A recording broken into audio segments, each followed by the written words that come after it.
Eight students, मैं प्रिया ma'am आपके लिए हिंदी लैंग्वेज का एक और धमाकेदार वीडियो लेकर आ गई हूँ। और आज जो चैप्टर हम पढ़ने वाले हैं ना बच्चा, उस चैप्टर का नाम है वर्ण विचार।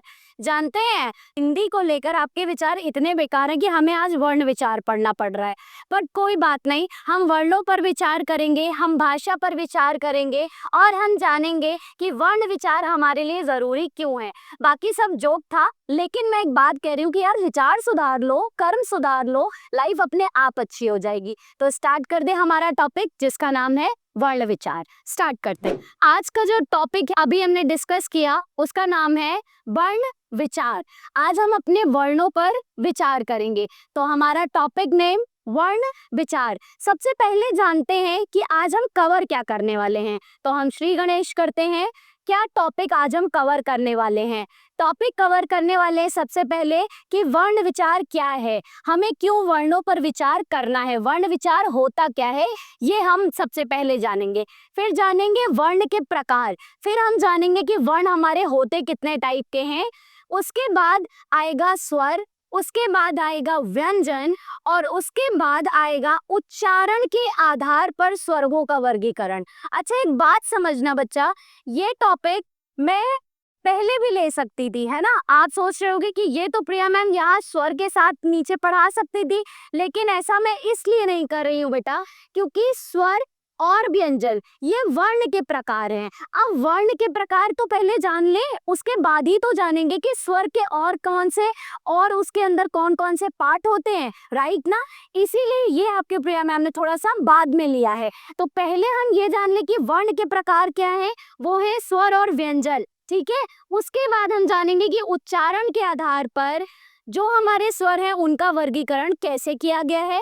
फिर हम जानेंगे व्यंजनों के भेद। अब आपने स्वरों का आधार जान लिया, स्वर्गों का वर्गीकरण जान लिया, तो आप व्यंजनों के भी तो भेद जानोगे ना, तो वो हम पढ़ेंगे इसके बाद। और फिर आएगा उच्चारण स्थान के आधार पर व्यंजन के भेद क्या क्या होते हैं, वो भी हम जानेंगे। फिर लास्ट में जानेंगे हम वर्तनी और हमारा ये चैप्टर हो जाएगा फिनिश, ठीक है। लेकिन इसमें मैं आपको क्वेश्चन एंड आंसर्स नहीं करा रही हूँ क्योंकि बहुत सारे क्वेश्चन एंड आंसर्स यहाँ से निकलते रहते हैं, जो हम जब अपना टॉपिक फिनिश कर रहे होंगे ना बच्चा, उसी मोमेंट में करते हुए चलेंगे। होप आपको अच्छा लगेगा ये वीडियो। स्टार्ट करते हैं हम हमारा टॉपिक जिसका नाम है वर्ण विचार। सबसे पहले जान लेते हैं वर्ण और वर्णों के प्रकार क्या है। मैंने बताया ना वर्ण विचार क्या है ये जानेंगे, तो वर्ण और वर्ण के प्रकार जानिए तो हम जान लेंगे कि वर्ण विचार क्या है। तो स्टार्ट करते हैं। वो हमसे कह रहा है बेटा, जब हम कुछ बोलते हैं तो हमारे मुंह से कुछ ध्वनियां निकलती हैं।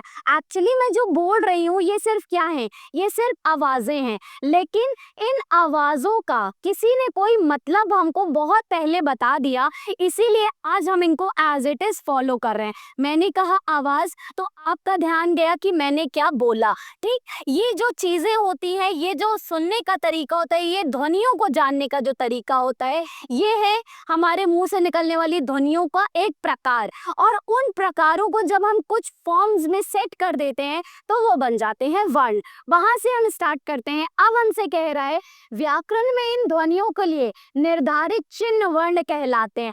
का के लिए का किसी ने सेट किया था, इसीलिए हम उसे जानते हैं का वर्ण से।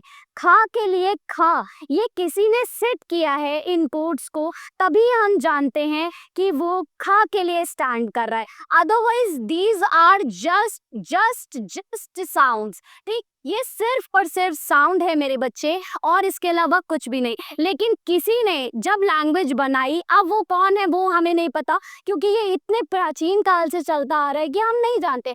का को का अगर मैं लिख रही हूँ और आप इसे एज अ का जान रहे हैं, तो ये का तो सिर्फ एक ध्वनि है ना बेटा, लेकिन का को किसी ने सिंबल दे दिया कि ये का के लिए स्टैंड करता है, तब हम जान रहे हैं कि का नाम का एक वर्ण होता है, वह नाम का एक वर्ण होता है। ये सारे इंडिविजुअल वर्ण हैं जिनको हम पिरोते हैं अपनी भाषा में, तो ये शब्द बनते हैं, फिर वहां से ये भाषा बनते हैं, ठीक। आई होप आपको क्लियर हो गया होगा कि वर्ण क्या होते हैं। आगे बढ़ जाए मेरे प्यारे बच्चों। तो आगे वो हमसे कह रहा है वर्ण भाषा का वह लघुत्तम इकाई है, वो सबसे छोटी इकाई जिसको हम अपनी भाषा में यूज कर रहे हैं, वो है हमारा वर्ण। यही मैंने आपको समझाया था, जिससे और टुकड़े नहीं हो सकते। अब क को आप और टुकड़े में डिवाइड नहीं कर सकते, और कर सकते हो तो मुझे बता दो, ठीक है। क के और पार्ट्स नहीं हो सकते, यही हमारी भाषा की क्या है, सबसे लघुत्तम इकाई है, और इसी को हम कहते हैं वर्ण। आई होप आपको वर्ण बहुत अच्छे से क्लियर हो गया होगा। तो क्या हम आगे बढ़ जाएं? अब हमसे कह रहा है वर्णों का व्यवस्थित समूह वर्णमाला कहलाता है। एक बात समझिएगा यार, आपको एबीसीडी जिस सीक्वेंस में आती है, ए के बाद बी, बी के बाद सी, यही ऑलमोस्ट दुनिया के हर बंदे को आती है। बट अगर हम ए की जगह डी लिखने लग जाएं तो क्या हमारे अल्फाबेट्स बुरा मान जाएंगे? अरे बिल्कुल बुरा नहीं मानेंगे। लेकिन क्योंकि मैंने यहाँ बात की कि वर्णमाला हमको जानना है ना, तो ए के बाद बी हमारे लैंग्वेज सेट करने वालों ने सेट किया था, दैट्स व्हाई हम ए के बाद बी ही पढ़ते हैं। अब उसी तरह हम हिंदी में भी कुछ चीजें पढ़ते हैं, जैसे हम का के बाद खा ही पढ़ते हैं, चा के बाद जा ही पढ़ते हैं। तो दैट मीन्स इनका एक सीक्वेंस होता है जिसमें ये ऑर्गेनाइज होते हैं, उस चीज को बोला जाता है वर्णमाला। तो वर्णों का व्यवस्थित समूह वर्णमाला कहलाता है। मैंने आपको ना वर्णमाला पे एम्फसाइज इसलिए किया मेरे बच्चे, क्योंकि यहाँ से आपका एक क्वेश्चन आपकी प्यारी सी स्कूल टीचर पूछेंगी कि वर्णमाला में कितनी वर्णों की संख्या होती है। वो आपके लिए मैंने यहाँ लिख रखा है कि संख्या होती है 44। भले ही आपको एज इट इज ना याद हो, लेकिन आप ये तो याद रख सकते हैं ना कि वर्णमाला में, हिंदी वर्णमाला में हमारे 44 वर्ण होते हैं। फिर वो आगे स्वर और व्यंजन में भी डिवाइड होते हैं, वो हम आगे पढ़ेंगे। लेकिन एटलीस्ट अभी हम मोटा मोटी तौर पर इतना तो कह सकते हैं ना कि वर्णमाला में कितने वर्ण होते हैं, 44 वर्ण होते हैं। साथ के साथ घर लेकर जाना ये क्वेश्चन कि हिंदी वर्णमाला में 44 वर्ण होते हैं। आगे बढ़ जाएं। अब वो आपसे कह रहा है हिंदी वर्णमाला के 2 प्रकार होते हैं। मैंने आपसे कहा ना कि पहले हम ये जानेंगे कि हिंदी वर्णमाला क्या होती है और फिर जानेंगे वर्णमाला के प्रकार। तो वर्णमाला के प्रकार में ही ये पोर्शन आता है कि कुछ होते हैं वर्ण जिन्हें हम कहते हैं स्वर, और कुछ वर्ण होते हैं जिन्हें हम कहते हैं व्यंजन। तो स्वर और व्यंजन मिलकर बनती है वर्णमाला, और ये स्वर और व्यंजन आगे आपको हेल्प करते हैं आपकी भाषा बोलने और लिखने में। बोलने में तो एक पल गलती कर दो तो यार कोई भी थोड़ा सा टॉलरेट कर लेगा, लेकिन लिखने में अगर आपने एरर कर दिया ना बच्चा, तो आप समझ लो कि आपने स्कूल में अपने मार्क्स कटवा लिए। तो मैं उम्मीद करती हूँ कि अब आप ये गलतियां ना करें, और इन चीज़ों से सीखते सीखते हम आगे बढ़ जाते हैं इसी बात पर। आई होप आपको अब वर्ण और वर्ण के प्रकार बहुत अच्छे से क्लियर हो गए। बस जाते जाते क्या याद रखना है कि हिंदी वर्णमाला में होते हैं 44 वर्ण, और हमारे हिंदी वर्णमाला के होते हैं 2 प्रकार, स्वर और व्यंजन। आगे बढ़ते हैं। अब वो हमसे कह रहा है बेटा कि स्वर क्या है। देखो, वो ध्वनियां जिन्हें बोलते समय किसी अन्य ध्वनि का सहयोग ना लेना पड़े, किसी की भी और चीज की हमें हेल्प ना लेनी पड़े, वो आवाजें क्या कहलाती हैं? स्वर कहलाती हैं। हिंदी वर्णमाला में 11 स्वर होते हैं, वो मैंने आपके लिए ऑलरेडी मेंशन कर दी हैं। आ से लेकर आहा तक ये हमारे लिए हमारे सारे स्वर होते हैं। मैं एक बात कहूँ बेटा, ये हिंदी का दुर्भाग्य है कि हम भारतवर्ष में पैदा हैं और हमें हिंदी ठीक से याद नहीं है। आप में से कितने लोग होंगे जिनको ABCD बहुत अच्छे से याद ना हो? शायद ही 1 से 2 बच्चे ऐसे होंगे, है ना। अदरवाइज सबको ABCD वर्ड बाय वर्ड याद होगा। लेकिन कितने ऐसे स्टूडेंट्स हैं जिन्हें छोटा बड़ा आज भी बहुत अच्छे से याद है? शायद बहुत ही कम। तो ये हमारे भारतवर्ष का ना बड़ा दुर्भाग्य है बच्चा, कि आप लोग छोटा बड़ा को उतनी इंपॉर्टेंस नहीं देते हो, क्योंकि आपने हिंदी को ना बहुत फॉर ग्रांटेड लेकर रखा है। ये बात बहुत बहुत बुरी मानने वाली है। बट खैर, अब हम बुरा नहीं मानेंगे। अब मैं हूँ आपको सिखाने के लिए, और कोशिश करूंगी कि आप ये बिल्कुल भी ना भूलें। तो हम स्टार्ट करते हैं। हिंदी वर्णमाला में है 11 वर्ण। सबसे पहले छोटा आ, देन फिर बड़ा आ, फिर ई उ एंड देन ए से एड़ी और ए से ऐनक, ऐसे हम याद रख सकते हैं। ओ से ओखली, औ से औरत, अंग से अंगूर, आहा माने कुछ नहीं, आहा का कोई भी मीनिंग नहीं होता है। ये सिर्फ तब यूज होते हैं जब हमको विसर्ग के लिए ये दो डॉट्स यूज करने पड़ते हैं, तब हम जानते हैं कि इनका भी कोई महत्व हिंदी में होता है। आई होप आपको वर्ण के जो ये प्रकार थे उनमें हमने स्वर पढ़ा और स्वर आपको बहुत अच्छे से क्लियर हुआ। तो क्या हम ध्वनि की तरफ आगे बढ़ जाएं? अब हम जानेंगे व्यंजन क्या है। ठीक है, व्यंजन क्या है मेरे प्यारे बच्चों? व्यंजन है जिन ध्वनियों वर्णों को बोलते समय, ये द नहीं होगा बच्चा, यहाँ सिर्फ होगा जिन ध्वनियों वर्णों को बोलते समय स्वरों की सहायता की आवश्यकता रहती है।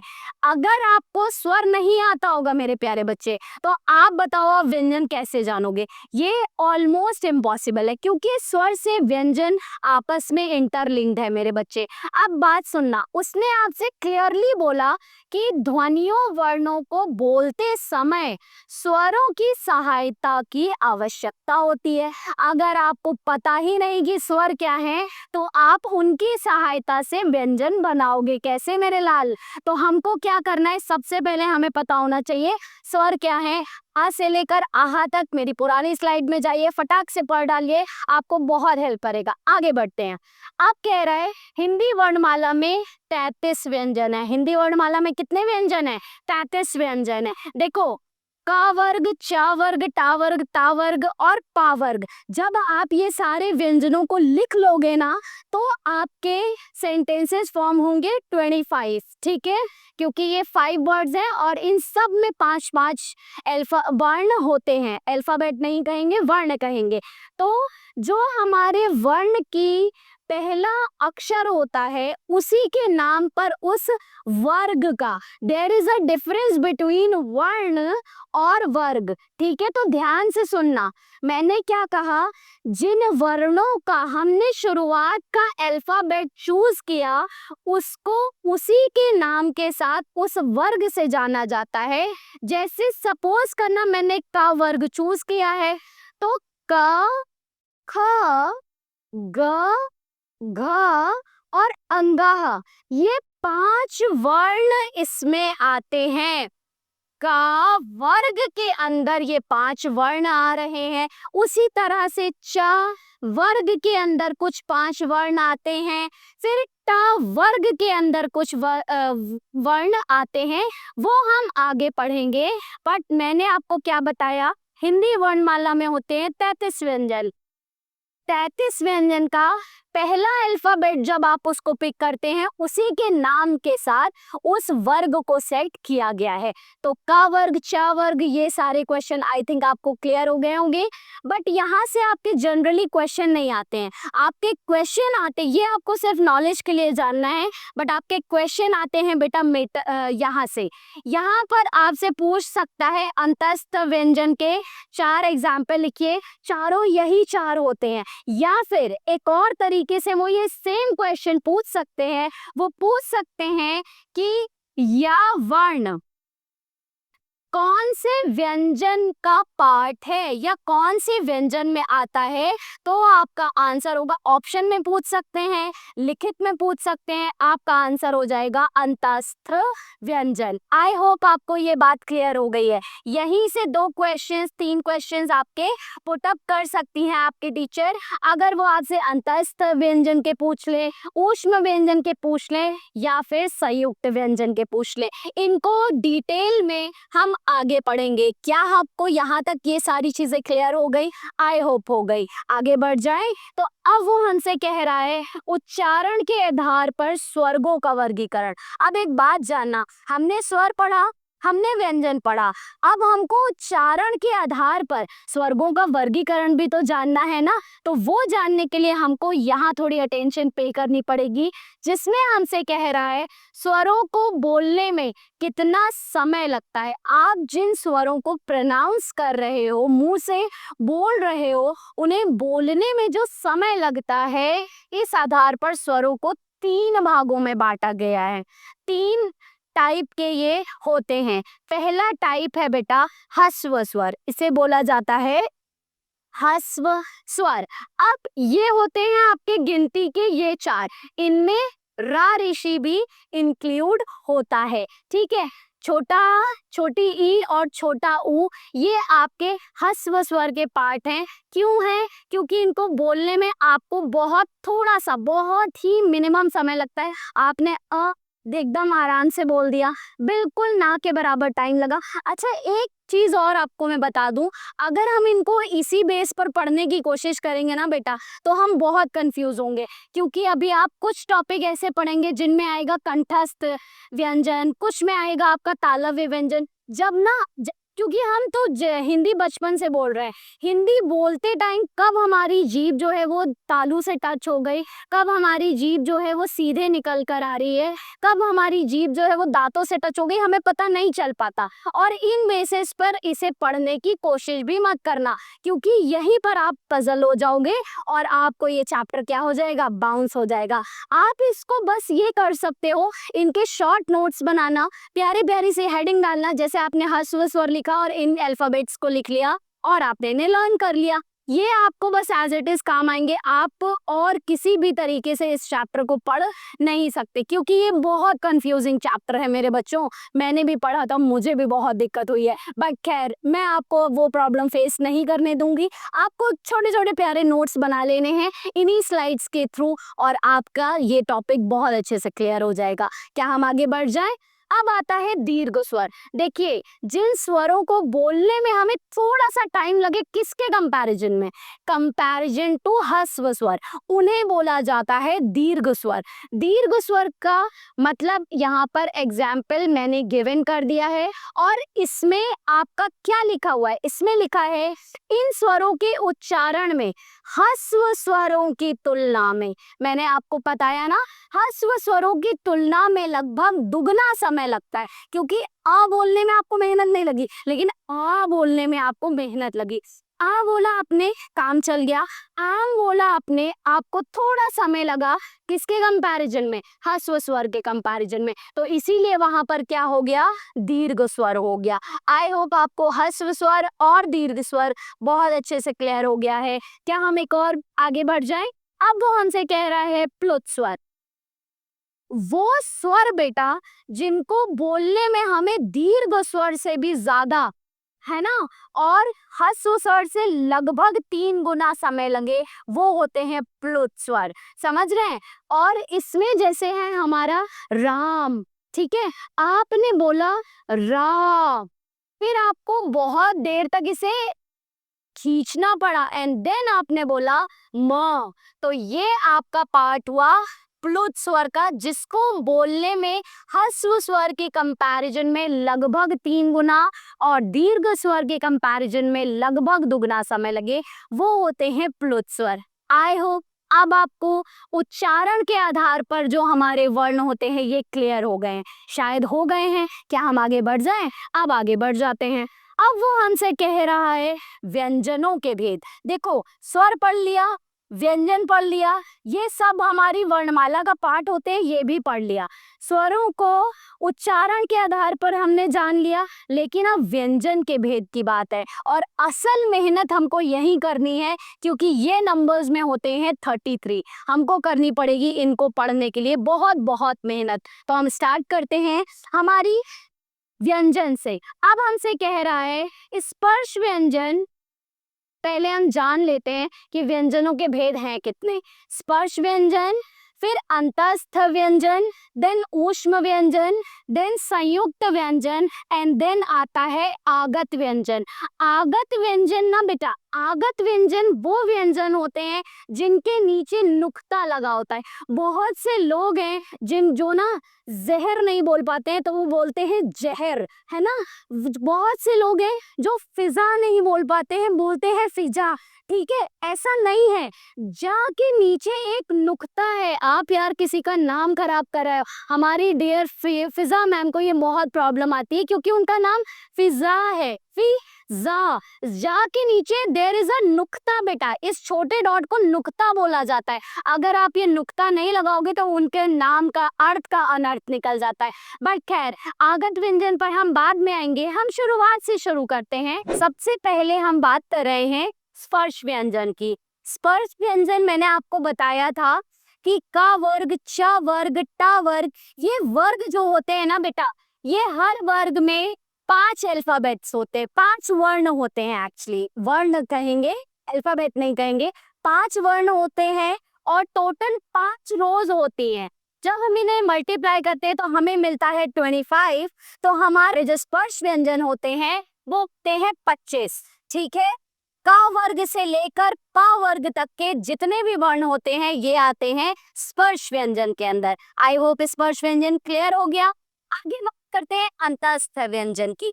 अंतःस्थ व्यंजन क्या होते हैं? य, र, ल, व। ये सिर्फ 4 अल्फाबेट्स होते हैं, ये सिर्फ 4 वर्ण होते हैं जिन्हें हम काउंट करते हैं अंतःस्थ व्यंजन के अंडर। ठीक है, इसके बात आती है ऊष्म व्यंजन की। जैसा नाम है ना ऊष्म, ऊष्म मतलब कुछ जब के वर्ड बोल रहे होते हैं, जब के वर्ण बोल रहे होते हैं तो हमें गर्मी एहसास होती है। इस वजह से इन व्यंजनों का नाम रखा गया है ऊष्म व्यंजन। और ऊष्म व्यंजन भी होते हैं बेटा 4।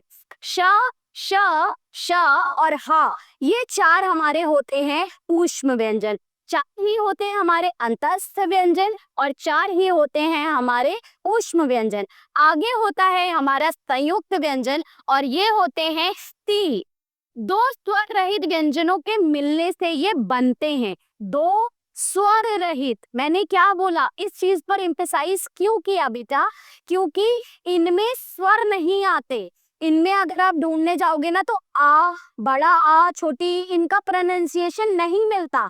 इनके ना मिलने की वजह से 2 स्वर रहित व्यंजनों के मिलने से जो बन जाए उन्हें हम कहते हैं संयुक्त व्यंजन। ठीक है, इनमें कभी भी इन्वॉल्व नहीं होते। कौन इन्वॉल्व नहीं होते? हमारे स्वर इन्वॉल्व नहीं होते। आगे बढ़ जाए, आगत व्यंजन की हमने पहले भी बात की, मैं फिर भी बता रही हूँ आपको कि अगर किसी अल्फाबेट में नीचे नुक्ता लगा है बेटा तो उस नुक्ते का साउंड हमको थोड़ा नोस्ट्रिल्स पे वजन डालकर निकालना पड़ता है। जैसे मैंने आपको बताया था जहर नहीं होता। क्या नहीं होता? जहर नहीं होता है। क्या होता है? जहर होता है, जहर। ठीक है, पिज्जा नहीं होता है, पिज्जा, है ना? मौसम सी है ये फिजाएं सनम, नहीं, फिज होता है जा। जा को हम जब बोलते हैं तो हमें थोड़ी नॉस्ट्रिल्स पे बजर डालकर अपनी टंग को थोड़ा सा हमें कह सकते हैं मोल्ड करना पड़ता है, या हम थोड़ा सा का साउंड निकालना पड़ता है। आई होप आपको आगत व्यंजन भी क्लियर हो गए होंगे। अब बात कर लेते हैं एक ऐसी ट्रिक की। देखो यार, मुझे पता है हमारे स्टूडेंट को ये अंतःस्थ व्यंजन, ऊष्म व्यंजन, ये सब याद होने में बड़ी दिक्कतें आने वाली है ना? और अभी तो हमने ये सिर्फ पढ़े हैं भेद, अभी तो हमें व्यंजनों को जानना है उच्चारण के स्थान पर भी, है ना? तो वो ज्यादा टफ हमारे लिए हो जाएगा। इसीलिए आपको चिंता करने की जरूरत नहीं है, मैं आपको एक बहुत प्यारी सी ट्रिक बता रही हूँ। अगर आपने ये ट्रिक भी सीख ली तो अभी तक हमने जो पोर्शन कवर अप किया है ये आपको सारा चीजें आ जाएंगी। बस सिर्फ आपको उस ट्रिक में जो मैंने छोटा बड़ा लिखा हुआ है, जिस फॉर्मेट में लिखा है, आपको इट इज उसे याद कर लेना है। उसके बाद आपको स्वर का पार्ट और व्यंजन अभी तक का पढ़ा हुआ पार्ट एक बार में ही समझ आ जाएगा। तो हम स्टार्ट कर देते हैं आपके लिए आगे। देखिए, बिल्कुल इट इज छोटा बड़ा इसी तरीके से लिखना और समझना स्टार्ट कर दीजिए। यहीं से आपके लिए मैंने एक प्यारी सी ट्रिक बनाई है ताकि हमारे बच्चों को एक ही बार में सारी चीजें समझ आ जाएं। तो मैं बता दूं वो ट्रिक क्या है। देखिए, सबसे पहले जब हमने स्वर कवर अप किया था ना मेरे बच्चे, तो स्वर में हमने क्या क्या कवर अप किया था? दीर्घ स्वर, ह्रस्व स्वर और प्लुत स्वर। मैंने आपको बताया छोटा बड़ा को इसी सीक्वेंस में याद कर लो। अब समझना, ये अल्फाबेट ऑल्टरनेट पे उठाओगे यहाँ तक तो बन जाएंगे तुम्हारे ह्रस्व स्वर। कौन से स्वर? ये 3 आपके हो जाते हैं ह्रस्व स्वर। इसके ये बचे हुए वाले ऑल्टरनेट और जितने भी रेस्ट ऑफ दी रह गए अंगा और आहा को छोड़कर, ये सब होते हैं आपके दीर्घ स्वर का पार्ट।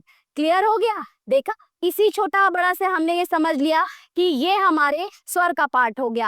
अब आते हैं व्यंजनों की बात कर लेते हैं। मैंने सबसे पहले आपसे क्या बोला? मैंने सबसे पहले आपसे कहा कि स्पर्श व्यंजन हमारे वर्गों के आधार पर 5 रोज तक, यानी क वर्ग से स्टार्ट करोगे और प वर्ग तक पढ़ोगे तो ये तुम्हारे बन जाते हैं क्या बन जाते हैं मेरे प्यारे बच्चों? ये बन जाते हैं स्पर्श व्यंजन। मैं बार बार आपसे कह रही हूँ, बस अब छोटा बड़ा इस फॉर्मेट में लिखना आ जाना चाहिए। अगर आपको इस फॉर्मेट में आ गया, हमने अभी तक का जितना पोर्शन कवर अप किया है आपको फटाक से समझ आ जाएगा। तो ये हमारे स्वर और हमारा क्या व्यंजन, स्पर्श व्यंजन तक कवर अप हो गया। इसके बाद मैंने आपसे क्या कहा? इसके बाद मैंने आपसे कहा अंतस्थ व्यंजन। आप ध्यान दीजिएगा, यही तो 4 अल्फाबेट थे ना अंतस्थ व्यंजन में। हाँ की ना मेरे बच्चों? हाँ की ना? अंतस्थ व्यंजन, लो भाई ये हो गए अंतस्थ व्यंजन। इसके बाद मैंने आपसे क्या कहा? मैंने कहा ऊष्म व्यंजन। ये लो भाई, यहीं पर मिल गए हमें ऊष्म व्यंजन। और इसके बाद मैंने आपसे कहा संयुक्त व्यंजन। तो ये लो मेरे प्यारे बच्चों, घर लेकर जाओ संयुक्त व्यंजन। कैसी कैसी लगी आपको मेरी ये ट्रिक? बड़ी मेहनत लगी है। प्लीज हार्ट जरूर ड्रॉप कर देना कमेंट्स में। बड़ी मेहनत लगा के मैंने आपके लिए ये ट्रिक बनाई है। और अभी तक हमने जो पोर्शन कवर अप किया है, क्या हमें ये एक बार में आ गया? देखिए, छोटा से लेकर ऑल्टरनेट टूथ अगर हम करते हैं तो ये बन जाते हैं हमारे ह्रस्व स्वर। एंड इसके लिए हमारे ऑल्टरनेट जो बचते हैं वो पूरे हमको उठा लेने हैं अ तक, और बन जाते हैं दीर्घ स्वर। और फिर कर लेते हैं स्पर्श व्यंजन की, तो का वर्ग से लेकर पा वर्ग तक बन जाता है हमारा स्पर्श व्यंजन। उसके बाद वाली रो हो जाती है हमारी अंतस्थ व्यंजन, उसके नीचे वाली रो हो जाती है हमारी ऊष्म व्यंजन, और उसके नीचे वाली रो हो जाती है हमारी संयुक्त व्यंजन। समझ आ गया मेरे प्यारे बच्चों? तो हमने अभी तक जितना पोर्शन कवर अप किया था, एक ही बार में आपको प्रिया मैम ने समझा दिया बिना किसी मेहनत के। एक चीज बची है, उसका नाम है प्लुत स्वर। अब देखो, प्लुत स्वर को मैंने आपको बताया था, उसमें हमको बोलने में थोड़ी मेहनत लगती है। ह्रस्व स्वर से तिगुना समय लगेगा, दीर्घ स्वर से दुगना समय लगेगा। सिंपल, जिनमें भी बोलने में आप में ज्यादा मेहनत लगे वहां समझ जाना वहां प्लुत स्वर है। क्या अब हम आगे बढ़ जाएं? यहाँ क्वेश्चंस भी ऐसे ही पूछती है आपकी टीचर। अगर आपको ये स्लाइड अच्छे से आ गई है मेरे बच्चे, तो आप ऑलमोस्ट हर क्वेश्चन का आंसर कर पाएंगे, क्योंकि उनके पास क्वेश्चन पूछने के 2 ही फॉर्मेट है। या तो वो कोई एग्जाम्पल गिवन करेंगी, अगर उनको आपसे पूछना होगा कि ऊष्म व्यंजन के 2 उदाहरण दीजिए, तो वो डायरेक्ट पूछ लेंगी ऊष्म व्यंजन के उदाहरण दीजिए। आपको अगर ये स्लाइड याद है तो आप बहुत आसानी से आंसर कर पाएंगे ऊष्म व्यंजन के 2 उदाहरण। यही क्वेश्चन वो ट्विस्ट कर कर पूछ सकती हैं कि पा कौन सा व्यंजन है, कौन सा व्यंजन है। तो अगर आपको ये याद हो कि ये किसका पार्ट है, ये हमारे स्पर्श व्यंजन का पार्ट है, तो इजिली आंसर कर पाओगे कि ये स्पर्श व्यंजन है। क्या ये बात हमको क्लियर हो गई? यहाँ पर इस चैप्टर से इसी तरह के क्वेश्चन बोलते हैं, और YouTube पर आपको इतना आसानी से पढ़ाया हुआ ये चैप्टर शायद ही किसी चैनल पर मिले। तो प्लीज सब्सक्राइब बटन जरूर प्रेस कर दीजिएगा। आगे बढ़ जाए। अब देखिए वो हमसे क्या कह रहा है।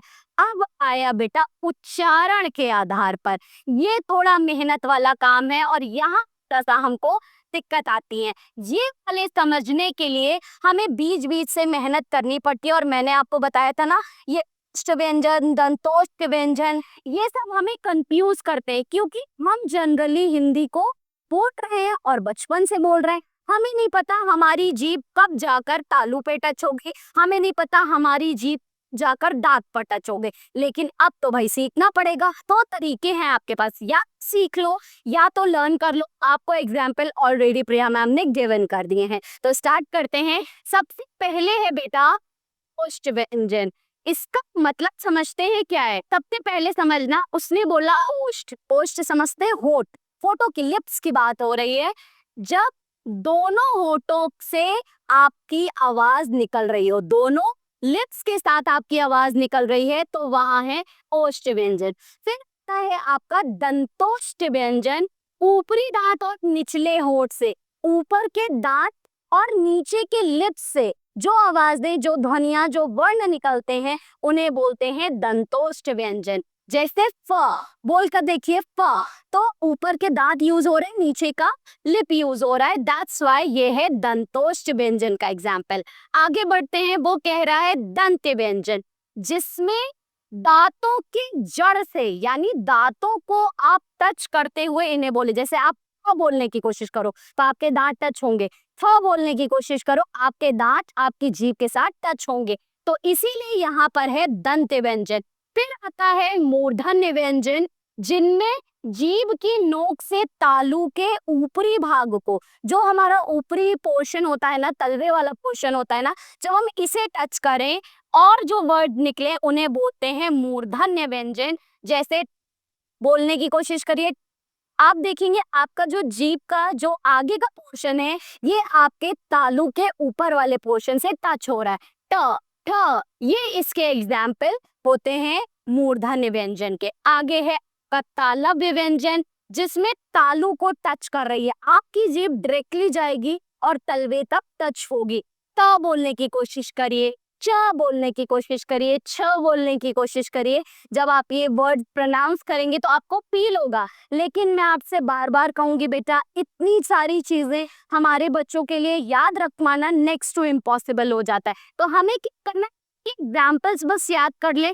यहाँ से टू के क्वेश्चंस आपके टीचर पुट अप करती हैं और आपसे इनके एग्जाम्पल्स देकर या डायरेक्ट क्वेश्चन पूछ लेती हैं या फिर राउंड करके आपसे पूछ लेंगी ओष्ठ व्यंजन के 2 एग्जाम्पल दीजिए, दंतोष्ठ व्यंजन का एग्जाम्पल दीजिए। इसी तरीके के क्वेश्चन आते हैं और वो भी मल्टीपल चॉइस में आते हैं। बहुत ज्यादा मार्क यहाँ से कंसिस्ट नहीं होता, 3 से 4 मार्क का आता है। उसके लिए आपको ये सारी चीजें याद करनी पड़ती हैं। देन आता है आपका मंद व्यंजन, ट ठ ड ढ ढ़ वाली पूरी रो जो है आपकी वो होती है मंद व्यंजन। देन आता है आपका कोमल तालव्य, मतलब हल्के से आपका तालु जो होगा टच होगा आपकी जीभ के साथ। बोलने की कोशिश करिए, ख बोलने की कोशिश करिए। तो ये सारे आपके जो अल्फाबेट्स हो जाते हैं ये हो जाते हैं कोमल तालव्य में। एंड देन आता है आपका स्वरतीय। स्वरक्रिय समझते हैं क्या है, गले के अंदर के भाग से। अब मैं आपको एक बात बताऊं, आप हाँ बोलने की कोशिश कर लो, ठीक, आपको फील ही नहीं होगा कि ये हमारे गले के मध्य से निकल रहा है, लेकिन ये निकल रहा है बेटा। तो हमको ये याद करना थोड़ा सा कॉम्प्लिकेटेड हो जाता है, बट भाई क्या करें, एग्जाम में तो पास होना ही है। तो इनको एज इट इज इनके एग्जाम्पल्स को बस याद कर लेना यहीं से ही, क्योंकि आपके क्वेश्चंस पूछे जाते हैं। मैं उम्मीद करती हूँ आपको आज का चैप्टर बहुत अच्छा लगा होगा, जिसका नाम है वर्ण विचार। हमने वर्ण विचार पूरा खत्म कर लिया है। अगर आप ये वाली स्लाइड बहुत अच्छे से याद है तो उच्चारण के स्थान पर जो व्यंजन डिवाइड है उनके अलावा वाले सारे टॉपिक आपको एक ही बार में क्लियर हो जाएंगे, ठीक है। फिर भी अगर आपको कोई दिक्कत लगती है तो आप मुझे कमेंट्स कर सकते हैं और मैं आपके उन कमेंट्स से आपकी हेल्प कर सकती हूँ। तो हम का चैप्टर हम यहीं पर खत्म करते हैं, मिलते हैं नेक्स्ट वीडियो में। Bye bye.